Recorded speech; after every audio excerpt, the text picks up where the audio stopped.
सामा खेलै छी 5 मिनट और रुकना हम सामा खेलै छी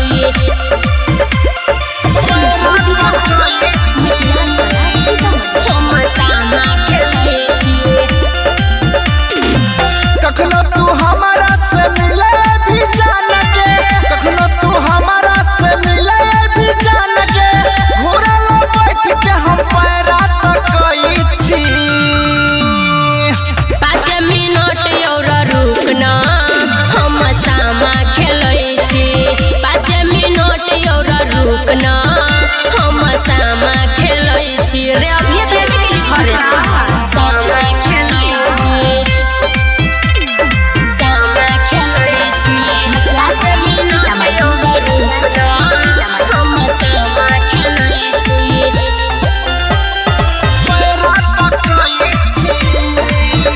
हम सामा खेलै छी रियांस रिकॉर्डिंग स्टूडियो जनकपुर धाम नेपाल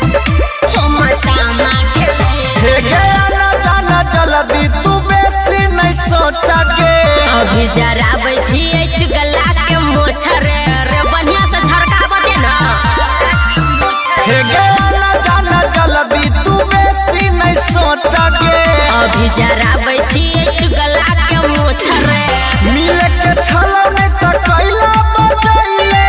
मिले के छलौ नहीं त कैला बचैले कनिको नहीं हमर बात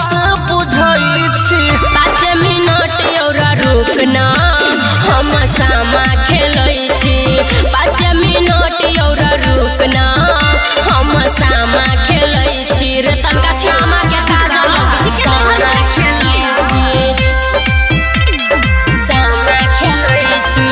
5 मिनट और रुकना हम सामा खेलै छी पैरा तकई छी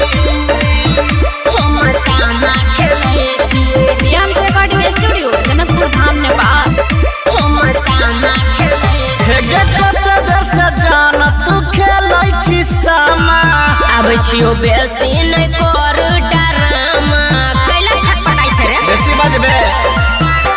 ये कते देर से जान तू खेलै छी सामा आबै छियो बेसी नै कर डरामा संतोष राज पवन पूरा भैया संतोष राज पवन पूरा भैया